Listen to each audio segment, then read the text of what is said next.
live. Okay, let's see. Okay. I just muted this one because we don't usually sign in on here. We usually do it on our laptop when we do live stream. Testing 1, 2, 3, testing. All right, yeah, this actually happened to me the other day, because that does.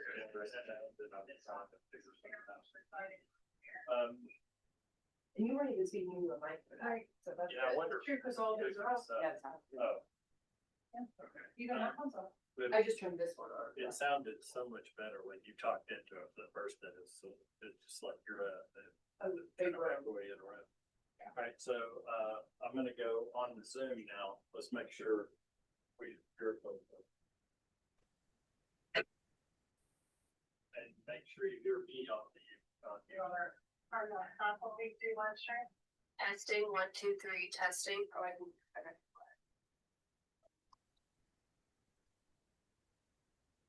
Okay. Okay, I'm going now. We heard you on the Zoom. We're just waiting for you to. Testing 1, 2, 3, testing. Okay. Yeah, he joined here. Okay, I'm going now. There we go. We're there too. Okay, perfect. All right, all the way around good? Yes, all the way around good. All right. Yay. Sweet. That's way easier. So now all we're doing is using OBS as virtual camera. And we're bringing in the sound. Is there a reason why I have a red dot on it? On what? And This it's- is stream. Is it It's stream. recording? Okay. Oh, sure. I mean, the virtual camera's on, so if Okay. you try to close it, it'll give you that warning that you're streaming something, and it'll stop. Okay. So we just minimize this. We're just keeping things. Yep, and now you use them like you always did. And so. And we need everything to be unmuted, all that. That those aren't muted anymore, right? Right. But we're all on YouTube right now. Yeah. Well, yeah, I just meant like, yeah, for the hearing, for the meeting. Yeah. Now, here's my next question. About to turn the camera on. No, but yes, sure, Yeah, if I you did. turn. From Zoom. Yeah, you, and click that.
Good morning. Good morning. I'm Eric Blank, and this is the Commissioners' weekly meeting for December 10th, 2025.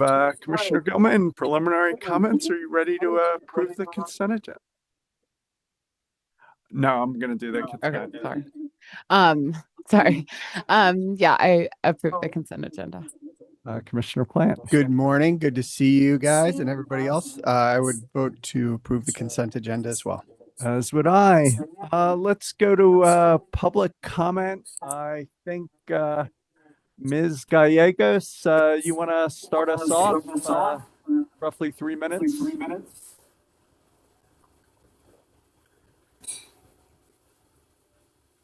Maybe not.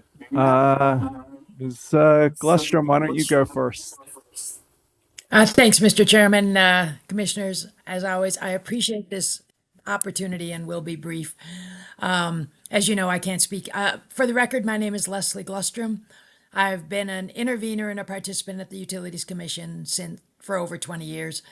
As you know, I can't speak to you about any of the matters before you, so I speak somewhat obliquely. We have talked about dog training. I would like to continue to talk about dog training. I'm very pleased to see the Commission putting a firm hand on the electric utilities.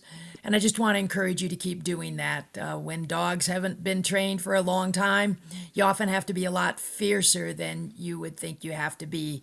And you have to make sure that they have consequences that are real and serious and matter to them.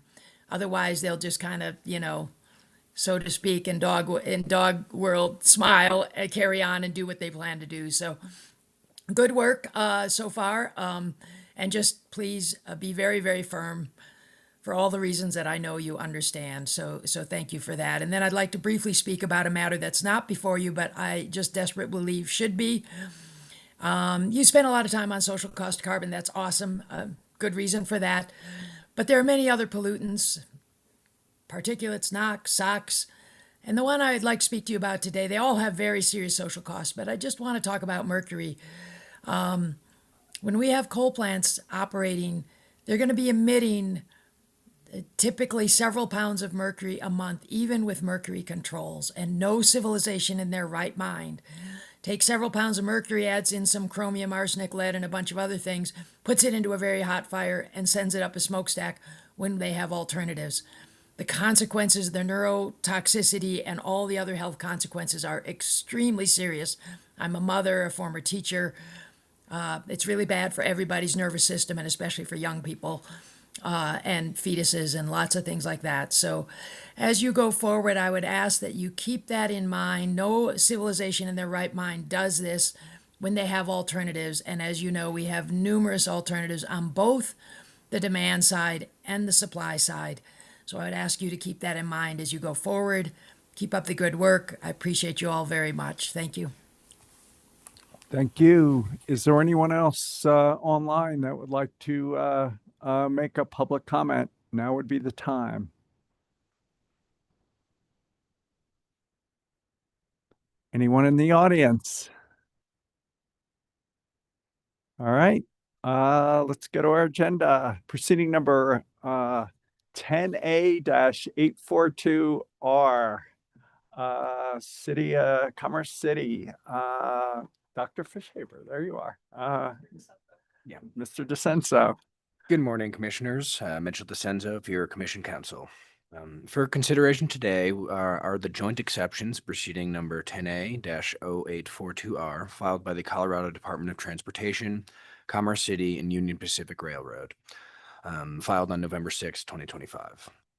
For some brief context, CDOT, Commerce City, and Union Pacific filed a joint application seeking authority to undertake a series of infrastructure improvements at the railroad crossing at State Highway 44, also known as 104th Avenue in Commerce City.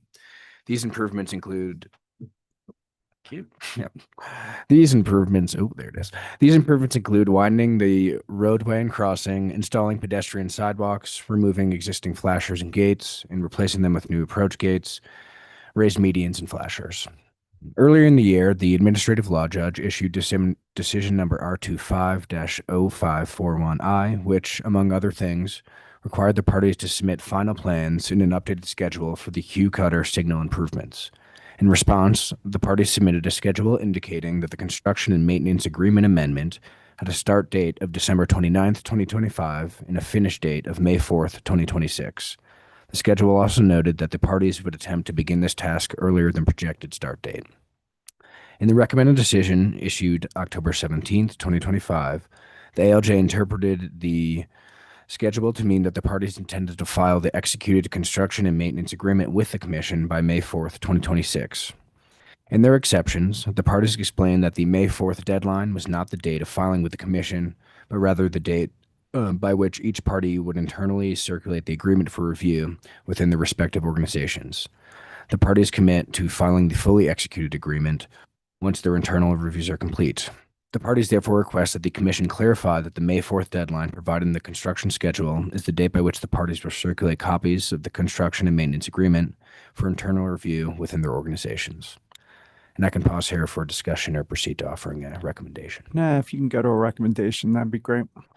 We recommend granting the exceptions in part and clarifying that the May 4th deadline is the date by which the parties will circulate copies of the C&M agreement for internal review within their organizations. However, because the schedule now does not include a specific date for filing the signed agreement with the Commission, we would also recommend the Commission require the parties to submit an additional filing no later than January 31st, 2026, indicating the date by which the parties intend to file the final C&M agreement with the Commission. The date included in this additional filing will then serve as the deadline by which the parties must file the C&M agreement with the Commission. Commissioner Gilman, I agree. Commissioner Plant, I also agree.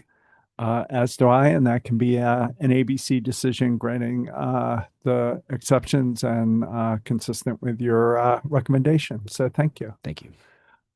Proceeding 25A-0457R, RTD approval of its 26 safety plan. Ms. Terry. Good morning, Commissioner. This is Cindy Rosteri, State Safety Oversight Engineer of the Rail and Transit Safety Section. I will be discussing the Regional Transportation District's 2026 Public Transportation Agency Safety Plan, the PTASP.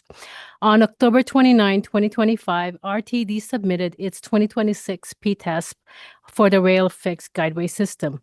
The plan was signed by RTD leadership, approved by the Joint Safety Committee, and adopted by the Board of Directors. As RTD develops its safety management systems, the plan will continue to evolve. Updates will address audit findings, safety investigations, emergency management planning, committee operations, and electronic reporting of safety events. The staff included checklists showing the information we verified in the PTASP. Unless you have any questions, I will go ahead with the recommendation. That'd be great. Staff recommends the Commission deem the application complete and approve the RTD 2026 PTASP. Commissioner Gelman, I agree. Thanks. Commissioner Plant, I agree. as do I, and that can be an ABC decision deeming the application and complete and approving the RTD PTAS. Thank you. Thank you. Proceeding number 25F-0278TO. Mr. Foreman. Good morning, Commissioners. Wyatt Foreman of your Commission Council. Before you is the decision whether to grant the exceptions to recommend decision number R25-0804, filed by Christopher McNulty, the complainant, on November 17th, 2025. For background, complainant initiated this proceeding on June 26, 2025 by filing a formal complaint against the respondent, First Response Auto and Truck Repair LLC, doing business as JH Mountain Auto Services and its registered agents. The complaint alleged respondent unlawfully towed his vehicle. The Commission referred the matter to an administrative law judge, or an ALJ, on July 18th, and respondent filed a response to the complaint denying the allegations. On July 28th, the ALJ issued an interim decision setting a hearing on the matter for October 7th. On the date of the hearing, the ALJ became aware through informal communication from Commission staff that complainant was unable to appear for the scheduled hearing because of extraordinary circumstances. The ALJ stated that they would reschedule the hearing and required complainant to make a filing by October 21st, indicating the first day he would be available to participate in a remote evidentiary hearing. Complainant did not make the filing prior to the deadline, and on October 28th, respondent made a filing entitled New Inquiry, in which respondent noted that complainant had not made the required filing and inquired whether the proceeding had been closed as a result. On November 12th, the ALJ issued the recommended decision in which the ALJ construed the inquiry as a motion to dismiss and granted the motion, dismissing the complaint without prejudice. The ALJ explained the complainant failed to comply with the ALJ's previous order, despite being advised a decision adverse to the complainant's interests could be issued, and the ALJ further stated it would be unreasonable to expect respondent to wait indefinitely for the complainant to alert the ALJ when he would be able to participate in a hearing. On November 17th, complainant filed exceptions explaining the circumstances surrounding his inability to attend the hearing date and explaining the difficulty he had in contacting the commission prior to the issuance of the recommended decision. Complainant asks that the proceeding be reopened and remanded to the ALJ. And I can pause here or just continue to a recommendation. Continue. Council recommends granting the exceptions in this circumstance, considering the circumstances outlined by complainant in his exceptions, which demonstrate extenuating circumstances, and considering respondent did not file a motion to dismiss, but rather an inquiry, which was then construed as a motion to dismiss, council believes principles of justice and fairness weigh in favor of granting the exceptions in this circumstance, and recommends reopening and remanding the proceeding back to the ALJ to give the complainant a final opportunity to schedule an evidentiary hearing. Commissioner Gilman, I agree. Commissioner Plant, I agree. as do I, and that can be an ABC decision granting the exceptions and referring the matter back to the ALJ. Thank you. Proceeding number 21A-0141E, Public Service Company 2021 Electric Resource Plan. Mr. Eden. Good morning, Commissioners. I'm Michael Eden with your advisory team. As you know, on December 5th, Public Service Company of Colorado filed its motion to acquire near-term procurement, or NTP, resources, as well as an NTP report. This morning, I'll present for your initial discussion both the motion and the NTP report. As background, on August 22nd, 2025, trial staff of the Commission, the Colorado Energy Office, the Colorado Office of the Utility Consumer Advocate, and Public Service filed a motion seeking Commission authorization to initiate the NTP. As set out in the joint motion to initiate the NTP, the joint movements propose an expedited process to procure tax advantage renewable energy projects while they're still available, as well as limited amounts of firm dispatchable generation. In particular, the joint motion states that the company would seek to acquire up to 4,000 megawatts of renewable energy projects, 200 megawatts of thermal generation, and an additional 300 megawatts of firm dispatchable generation, either storage or thermal. After reviewing responses from various parties on September 8th, the Commission granted the joint motion with modifications. The September decision sets a deadline of December 5th for Public Service to file its motion to acquire NTP resources together with the NTP report. The Commission set a status conference for Friday, December 12th, and an interactive technical conference for December 18th and 19th. Responses to the NTP report are due January 12th. Moving to the NTP report that was filed on December 5th, Public Service seeks authorization to pursue a portfolio of 14 generation and storage projects. These 14 projects collectively include 2,700 megawatts of wind generation, 500 megawatts of solar, 600 megawatts of solar plus storage, 300 megawatts of storage, and 200 megawatts of gas generation. The company also requests approval of a Tier 2 portfolio consisting of 14 different backup projects. Public Service argues that financial, supply chain, and other issues require a robust set of backup bids. The company argues the Tier 2 portfolio provides a diverse pool of projects that the company can turn to if challenges arise with any Tier 1 projects. As for resource adequacy, Public Service states the Tier 1 portfolio of resources would add significant amounts of accredited capacity to the company's system by the summer of 2030. This would improve, but not completely satisfy, the company's resource adequacy shortfall anticipated in 2029 and 2030. Public Service states it will continue to address its resource needs through future proceedings, including the JTS base RFP and the supplemental RFP. Overall, Public Service warns that the NTP resources represent the best and likely last opportunity to acquire tax-advantaged clean energy generation necessary to meet the state's emission reduction goals and manage future costs. The company states that after the commission approves a portfolio of NTP resources, the company will move forward with contracting and project execution, including the negotiation of PPAs. For company-owned projects, the company states it will bring forward CPCN applications at the appropriate time. So unless there are any questions for me, I'll turn it over to you for your initial discussion of the NTP report. Yeah, thanks, Mr. Eden, for framing it. I have a couple things I'd like to request, hopefully now, so we can be prepared for the technical conference next week. First, I'd like to ask the company for any additional detail it can provide on the transaction structure for the Tier 2 projects, particularly regarding ensuring that these projects can qualify for the tax credits. In the JTS, we approved an incremental need pool in which backup projects would receive a certain amount of option payments in exchange for staying committed to the company. In contrast, in the 2021 ERP, there was no similar payment structure for backup bids, and many of them were not available.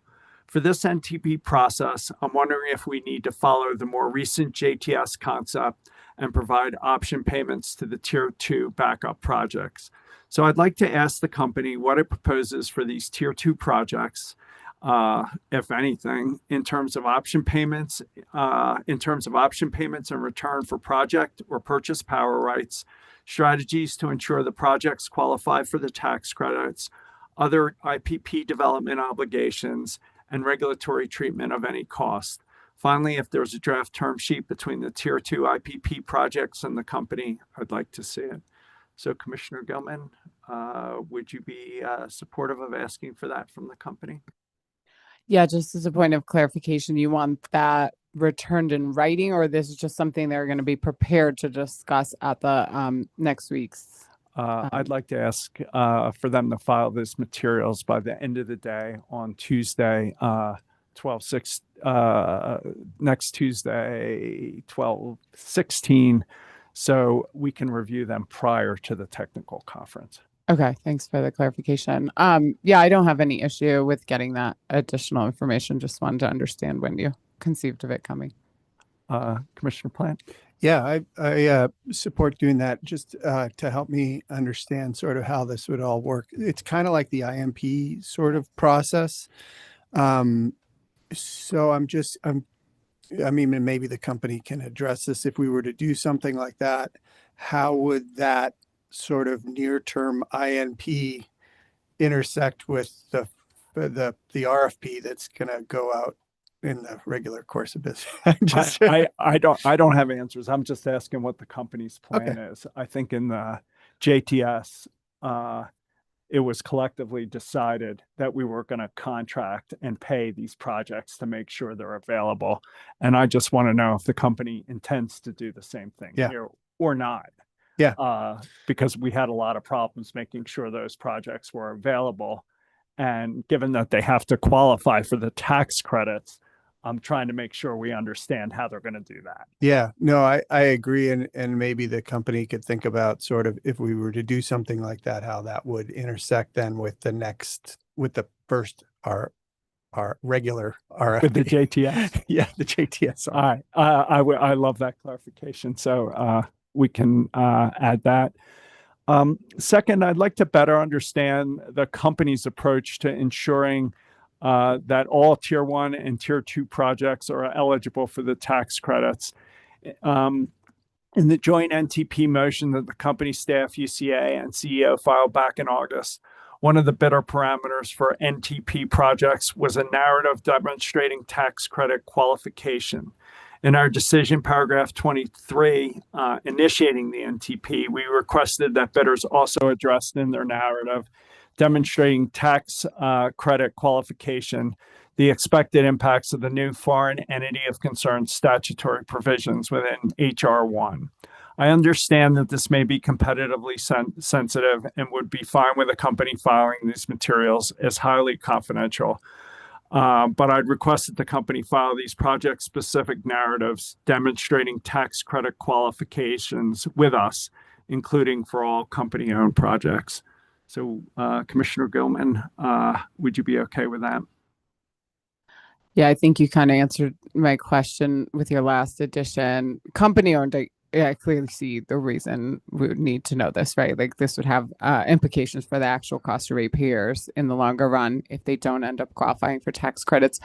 For the PPAs, I'm wondering though, isn't that a risk of the bidder? So I guess is the main risk there if it's not clear they would qualify like a late stage project failure? Is that the main concern, since it seems as though that would be a firm contract that wouldn't like then impact ratepayers? Yeah, maybe belts and suspenders, but we asked for this information to be provided to the company. I assume it was provided to the company, but we haven't seen it in the filing, and I'd welcome the opportunity to see it. Okay. Yeah, no, I'm not opposed to seeing it. I'm just trying to think through kind of the risk profile of like tax credit eligibility for utility owned versus PPA. Probably has a different kind of risk profile to ratepayers and what they end up seeing.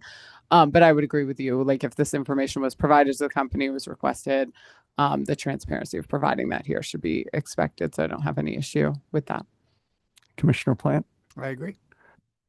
Thanks. And third, and finally, in the NTP report, page 45, the company states that during the bid evaluation process, the evaluation team conducted a focus analysis on bids proposing to interconnect on the unconstrained side of the Denver metro area constraint to support system operations.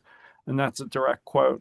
While the company identifies certain bids as being within the Denver metro area constraint, I think it would be useful to us to have a single comprehensive list of all Tier 1 and Tier 2 projects that are located within the Denver metro area. So, Commissioner Gilman, would you be okay asking for that? Yes, I am. Commissioner Plant? I am. That's all I got. Mr. Eden, can you get that into a ABC order? Yeah, definitely. We can do that. That give you everything you need? It does. Thank you. Thank you. What's next? 24A0547E. Mr. Mendelson, Ms. Dundas. Good, I guess. You are hiding.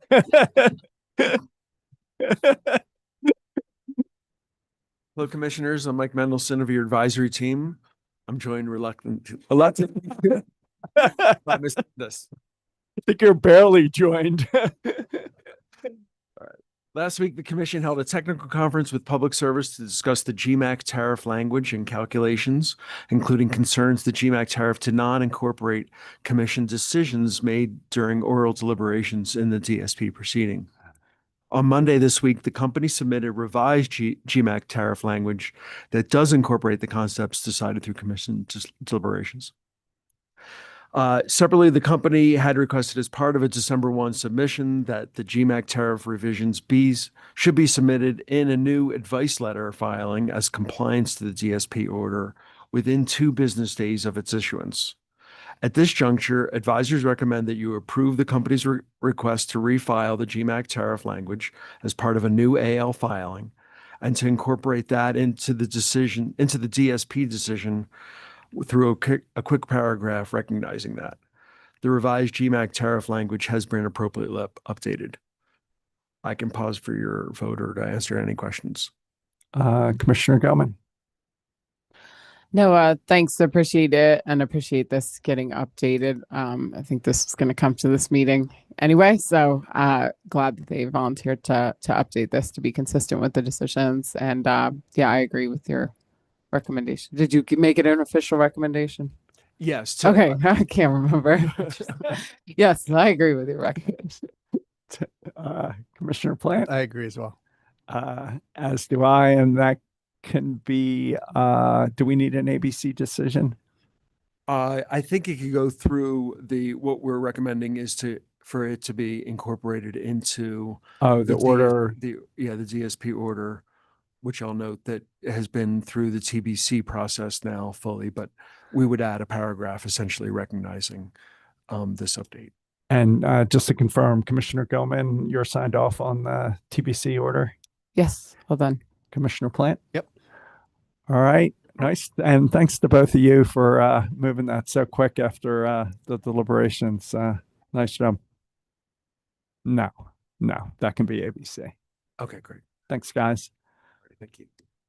Proceeding number 25A-0062E, Ms. Rosati, Mr. Davis.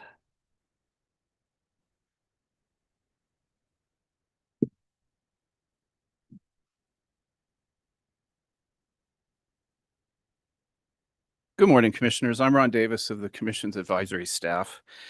In accordance with the Commission's distribution system planning rules, Black Hills Colorado Electric filed its second distribution system plan on January 31st.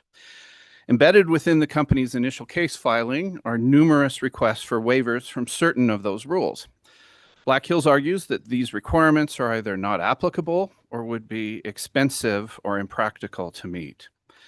On July 9th, the parties in the proceeding, Black Hills, the trial staff of the Commission, and the Office of the Utility Consumer Advocate, filed a partial settlement agreement intended to resolve all issues in the case except for the company's request for a waiver of Rule 3531A2, and that relates to hosting capacity analysis, and that was an issue that remained contested by the UCA.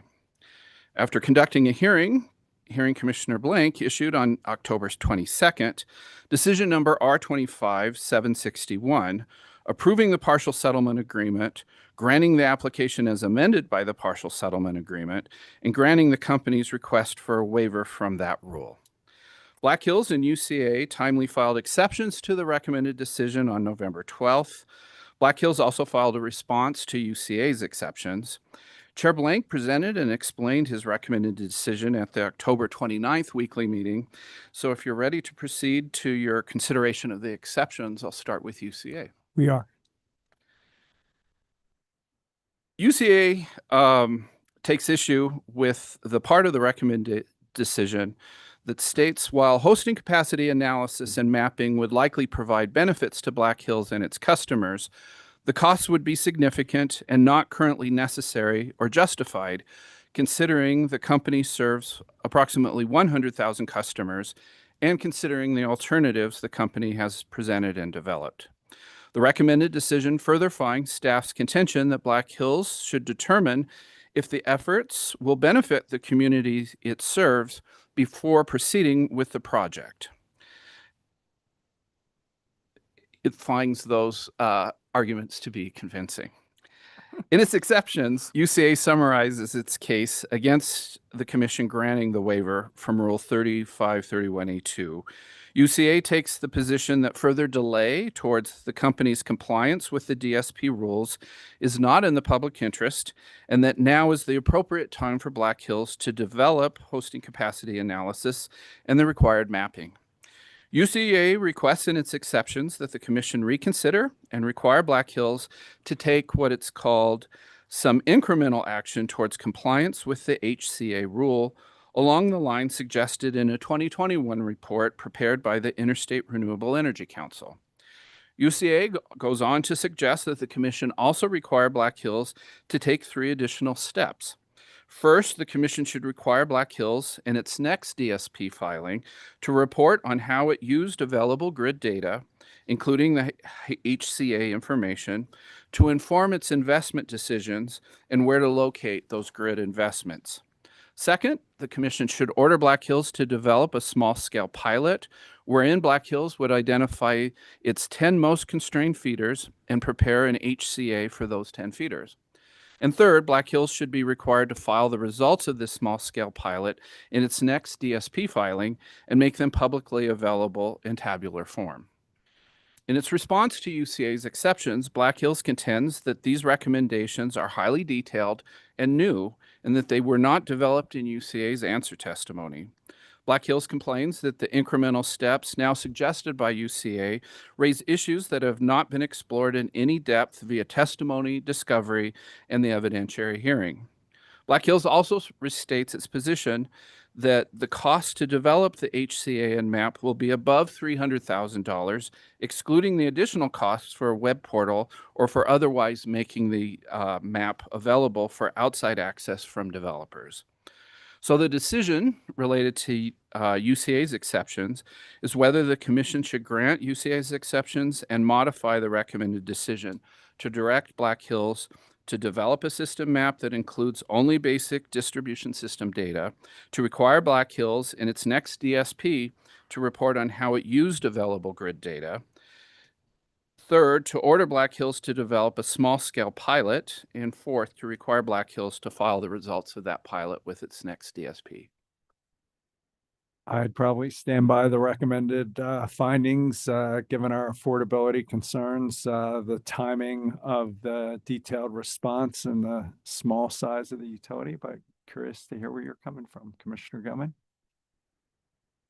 Yeah, I mean, I think that's reasonable. I think UCA also brings up some good points about the potential to really accelerate this and kind of avoid continued delay that could result in additional savings and efficiencies for the system.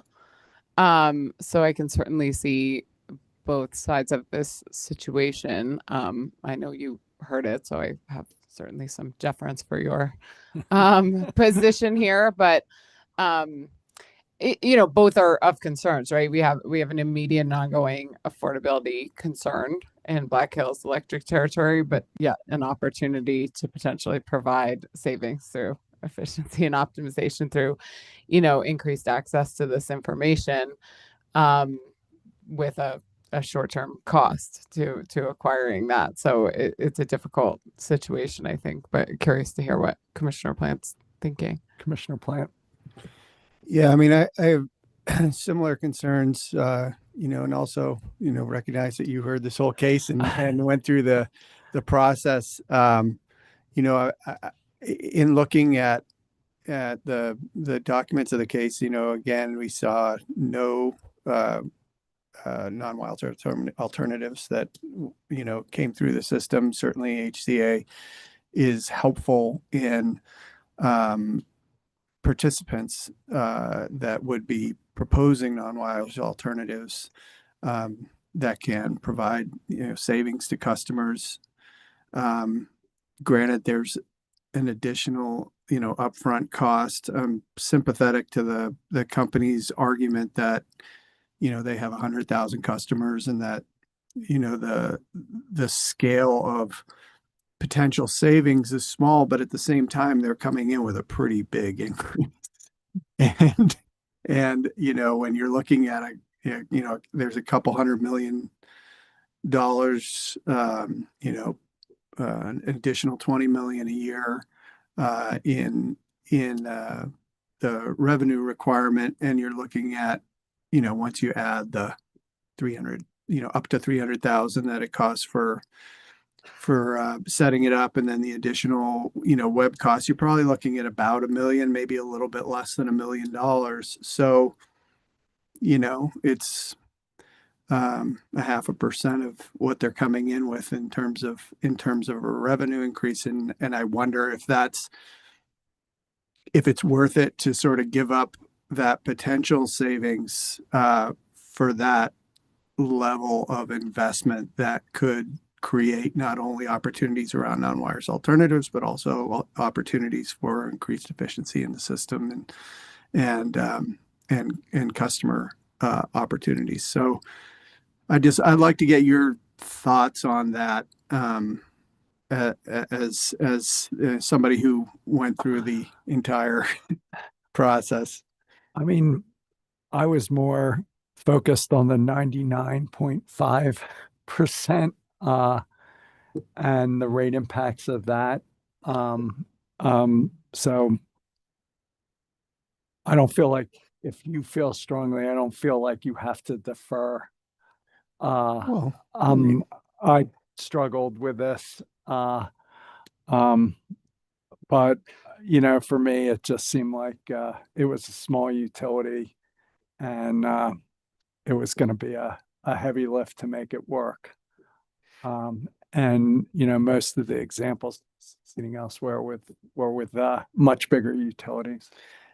Yeah, I mean, one of the challenges, particularly with this, relatively smaller utility is you don't get the level of intervention that we get with the larger utility, particularly those companies that use the HCAs to really advance, programs for customers, which, can provide these kinds of savings. And without that kind of input, it's hard to get a real quantification of the benefits. You can look at it and say, there are opportunities there. And I guess the question is, is the relatively small, I know $1 million is not small, but relative to the couple hundred million of investment, is that a small enough investment to make those opportunities possible with the hope of getting those benefits? I don't know what your thoughts are on that. Just giving all the problems we've seen just with getting the data from Excel, I just I just struggled to see how it would be a success for such a small utility. I don't know, Commissioner Gilman. Yeah. I mean, I think the promise is there, and so to me, it's really quite relatively low cost for the opportunity to optimize the system, which I think the rules recognize and the intent recognizes to move in this direction. And what we have identified here is a very slow approach to potentially optimizing the system. So if it were up to just me, I would grant UCA's exceptions here, but happy to hear your thoughts. Mr. Davis, can we put this on the agenda again I know we have a jammed agenda next week. Let me convene with advisors and council and given what Commissioner Plant and Gilman said, if we could put it back next week. Okay, that's fine. That'd be great. Thank you. Should we continue with the rest, or you think just bring that back next week? It's up to you. Yeah, we can bring it back next week. Okay, thank you. Thanks. What's next? Proceeding number 25AL-0484E, Ms. Marcella, electric affordability. Oh no, sorry, I'm in the wrong spot. Proceeding number 25M-005E, Mr. Dalton. Good morning. Can you hear me? We can. I'm getting feedback. Sorry. We can hear you clear.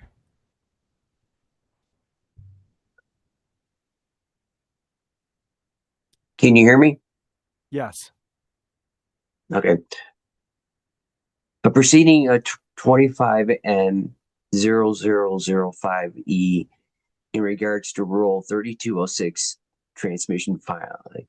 This rule pertains for the designation of electric utility transmission facilities, whether the facilities are in the normal course of business or an application to obtain a certificate of public convenience and necessity is required.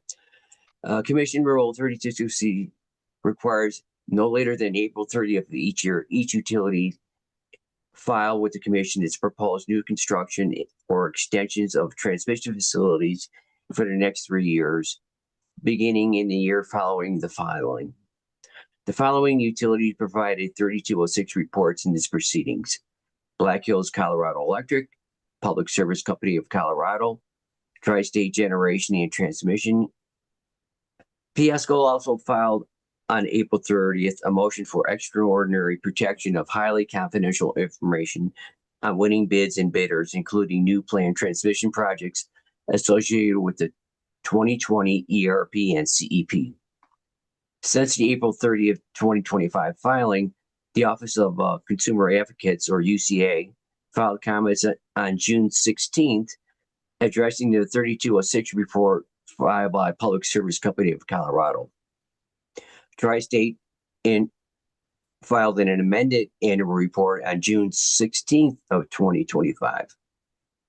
Commission decision in C-25-0693I issued on September 24th, 25, provided notice of the filings and informed parties that specific information on each utility's filings was on file with the Commission. No comments were filed. Briefly, the new projects that were filed in the 2025 report under 3206 are listed by the utilities with a brief description of each project. For Black Hills, there was 4 separate ones.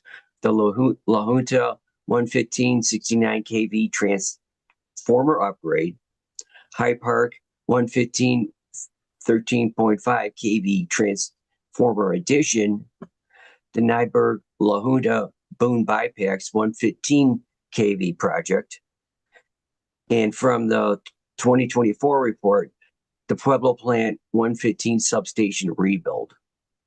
For public service, they had 4 different projects. The first one being a customer funded load interconnection facility for a new transmission level service in Aurora, Colorado. And then they've had 3 other projects associated with the 2021 ERP. And for the company-owned generation reports, the Commission has already approved the associated CPCNs, and a public service is requesting that no separate CPCNs be required for these approved generation resources that was originally required in decision C240052E. The 3 projects are the Rocky Mountain and Aurora 2, the ERP and CP generation interconnection facility for bid 0295, a 500 megawatt wind generation facility, and an additional a bid which was 1024, a 630 megawatt generation facility. For Tri-State, they identified 7 different projects. One was the Kyoto 345 Bay Edition for an interconnection customer, specifically a new solar project. Kyoto T4 Transformer Edition, Gateway T3 Transformer Edition, a Triton Tap Delivery Point, Eastern Colorado Energy Center Interconnect, High Country BES Interconnect, and Hypers Solar Interconnect. UCA comments. UCA provided comments to address the 3206 report filed by Public Service Company of Colorado. First, UCA notes that Public Service 3206 report does not include proposed substations included in the distribution system planning proceeding 24A0547E. However, the DSP proceeding is materially different than the annual transmission facilities projects that are operated at higher voltages and amperage. Second, UCA requested modifications of the 3 report maps to show project interconnections, which the staff considers to be more editorial that can be incorporated into future 3206 filings. Finally, UCA requests increasing rebuild capacities for 2 circuits serving the San Luis Valley from 115 kV to 230, specifically Project 23, already under construction, and Project 25, under development. Absent supporting transmission studies on these circuits and corresponding cost estimates for such increased capacity, it is premature to assume that the UCA recommended upgrades are reasonable or have merit. UCA requests to increase circuit rebuild capacities beyond the 2025 Rule 3206 establish reporting requirements. Next, I'd like to just pass to Commission Leader of Advisors the motion for extraordinary protection requested by Piasco.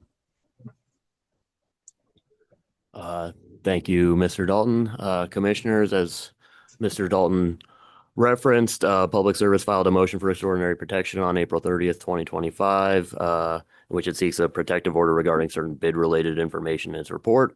Specifically, the motion concerns information in Section C of the report that would reveal bid-specific data related to winning projects and bidders, including new planned transmission projects. The company explains this information has already been granted extraordinary protection by the Commission in decision number C210343-I and has not been de-designated under the ERP rules. The company maintains that premature disclosure of this information would undermine the protections previously approved and could cause irreparable harm to its trading operations, its ability to solicit cost-effective resources, and ultimately to its customers. The company requests that access to the information be limited to the Commission trial staff, and the Office of the Utility Consumer Advocate. Council has reviewed the filing and its attachments and believes the motion comports with Commission Rule 1101 and believes the requested protections are reasonable and in the public interest, and therefore recommends granting the motion. Commissioner Gilman, I agree. Commissioner Plant, I agree. as do I. Thank you. And I'll hand it back to Mr. Dalton for any further matters. Okay. Mr. Dalton. Now, before I make any recommendations, are there any other questions that the Commission may want to address? Any thoughts on getting the transmission planning rules? It's a lot of investment approved with not a lot of oversight. Any comment on that, Mr. Dalton, or is that a discussion for another day? I believe that is a discussion for another day. But these are similar to prior filings by the utilities, and some of them are maybe not as extensive as others. Commissioner Gilman, any questions for Mr. Dalton? No questions. Commissioner Plant? No questions. Go ahead, Mr. Dalton. Okay. Staff recommends the Commission issue an order deeming the following: Black Hills La Junta, Hyde Park, Nyberg La Junta, and the Pueblo plant substation rebuilds are in the ordinary course of business and do not require a CPCN. For public service customer funded load interconnection facility in Aurora, the interconnection required for this customer required 2 transmission lines from 2 separate substations. Two 230 kV circuits serving a single customer or load is an element of the bulk electric system and is not a radio transmission line. Therefore, this Aurora customer funded interconnection project is not exempt from the requirements of Rule 3206B1. The customer funded Aurora project requires a CPCN or a formal determination that no CPCN is required. Public Service 2021 ERP and CEP interconnections for Rocky Mount and Aurora, the bid 0295 and Singing Grass projects are in the ordinary course of business and do not require a CPCN. Staff recommends granting public service request for a variance from decision C240052 and specifically for these 2021 ERP and CEP bid interconnection facilities to the extent necessary and do not require a CPCN filing. Tri-States Kyoto, Kodak T4, Gateway T3, Triton Tap, Eastern Colorado Energy Center, Interconnect, Hell Creek Tap, Rebuild, High Country VES, and Herpes Solar Interconnect projects are in the ordinary course of business and do not require a CPCN. Is that it? That's it. Commissioner Gilman, I agree. Commissioner Plant, I agree. as do I, and that can be an ABC order. Thank you, Mr. Dalton. Thank you. Mr. DeCenso, Ms. Anstey, proposed amendments to the commission rules regulating gas utilities to modify certain disconnect reporting.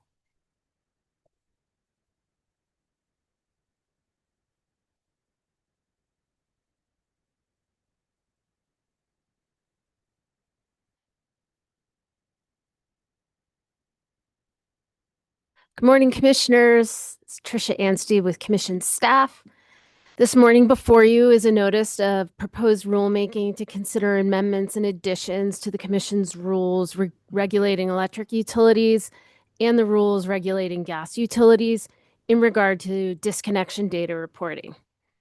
Currently, the IOUs submit disconnection and arrearage data metrics to the commission on a monthly, quarterly, and annual basis filed through proceedings numbers 23M-0042EG and 08M-305EG. Staff identified the following issues with the current data collection and reporting: a lack of standardization in the utility provided data, making cross-utility comparisons difficult; a lack of spatial granularity of data, making it difficult to target energy assistance efforts to those most at risk of disconnection. Current commission reporting requirements contain many more metrics than commission staff believe are utilized, potentially resulting in excessive burden on the utilities, and a need for better understanding of patterns of customers who are receiving multiple disconnections in a 12-month period and customers who receive preventative intervention before a potential disconnection. Based on these issues, we conducted 2 90-minute technical workshops and additional utility meetings to better understand how affordability and disconnection metrics can be used, standardized, and simplified for internal use and use by all stakeholders. Participants in the workshops included the Energy Equity Project, the Colorado Energy Office, Fresh Energy, the Colorado Department of Human Services Low Income Energy Assistance Program, the Colorado Department of Human Services Supplemental Nutrition Assistance Program, Public Service, Black Hills, Atmos Energy, and Colorado Natural Gas. The result of these workshops indicated that stakeholders need census block group data rather than current zip code level data reporting to accurately identify households at risk of disconnection. Utilities uniformly stated that providing data at the census block group level would require significant upgrades to their internal systems, which would be both costly and time-consuming. However, the PUC consulted with data scientists who indicated that if utilities are currently collecting address-level premise data, as most do, it is technically feasible and a fairly low-tech change to generate more granular spatial data at the census block group level. All participating utilities and stakeholders expressed agreement with the proposal to eliminate the quarterly disconnection data reporting requirement, and that the low-income energy assistance program metrics currently included in those quarterly reports should instead be incorporated into the annual disconnection report. Stakeholders agreed with the removal of unused analytics as proposed by commission staff. The proposed amendments to Rules 3307 and 4407 are narrowly tailored and intended to streamline disconnection reporting and enhance the spatial granularity of the data collected. Under the proposed rules, utilities will continue to report disconnection and arrearage data separately by income qualified and non-income qualified customers. All reporting will be submitted using a standardized form that will be made available on the Commission's website. There will be an immediate discontinuation of the quarterly disconnection reports currently filed in proceeding number 08M-305EG. The only metric from these quarterly reports that will be retained is the number of customers by fuel type who received a regular LEAP grant during the program year. This metric will be incorporated into the annual disconnection report. Monthly reports filed in proceeding number 23M-0042EG will remain unchanged until the proposed rule amendments take effect. Once the new rules are in place, the spatial granularity of monthly reporting will shift from the current zip code level to the census block group level. In addition, reporting on forecasting and fees and deposits for disconnection and reconnection will be eliminated as it is no longer deemed necessary for regulatory or analytical purposes. The annual disconnection reports also associated with proceeding number 23M-0042EG will undergo the following changes. The reporting frequency will shift from quarterly to monthly. The annual reports will transition from zip code level data to census block group level data to allow for more precise geographic analysis.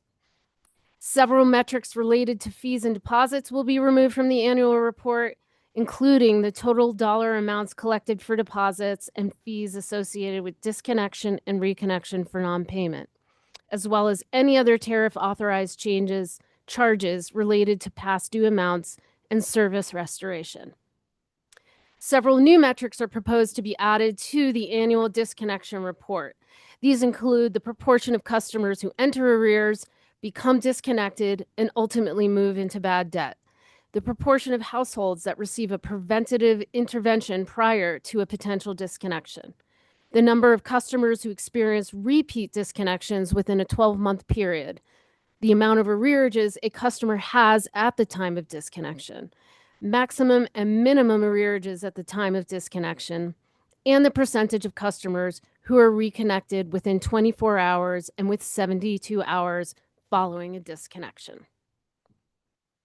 These proposed changes are intended to reduce unnecessary reporting burdens, improve the quality and usability of the data collected, and support more effective regulatory oversight and policy development related to energy affordability and disconnection prevention. Accordingly, staff recommends the Commission issue the notice of proposed rulemaking with the proposed rules and refer the matter to an administrative law judge. And with that, I can hand it off for your discussion, and I'm available for any questions you might have. Well, just want to thank you for leading this forward. It sounds like lots of progress in an area had a bunch of problems. So just want to express my appreciation for getting us this far. So thank you. Commissioner Gilman? Yeah, thank you. Just wanted to say that as well. I think this looks good and like a good start. So be interested to see how the NOPA progresses here. And I support your recommendation to move this forward and move it to an ALJ, and really just appreciate the focus you've been able to give this. I mean, ever since kind of COVID, and we started really trying to get our arms around disconnections and arrearages, and just realizing all of the data incompatibility in trying to draw trends and understand what was going on, and really like foresee and anticipate and head off problems to best help customers, especially to stay connected and to maintain access to the utility services. And it's really been challenging. And so appreciate the focus you've been able to give it to ensure that we have much better insight and much better structure around this moving forward. So appreciate it. Commissioner Plant? I would echo the comments of my colleagues. Thanks for all of your work on this and all the time that you put into this. It's really important. I know to the people of the state and to you and to the staff and to us as well. So I really appreciate all the time you're putting into it. Thanks. So that can be an ABC decision: opening a proceeding, issuing the NOPA and proposed rules, and referring it to an ALJ. So thanks again for your leadership. Thank you. Anything else, Commissioner Gilman? No, happy holidays. I mean, we'll have more Not yet. meetings. Not yet. We'll have more meetings, but we won't see everyone in person again. So yeah, just good to see everyone. Thanks. Commissioner Plant? Nothing additional. Thanks. Thanks all. With that, we're adjourned.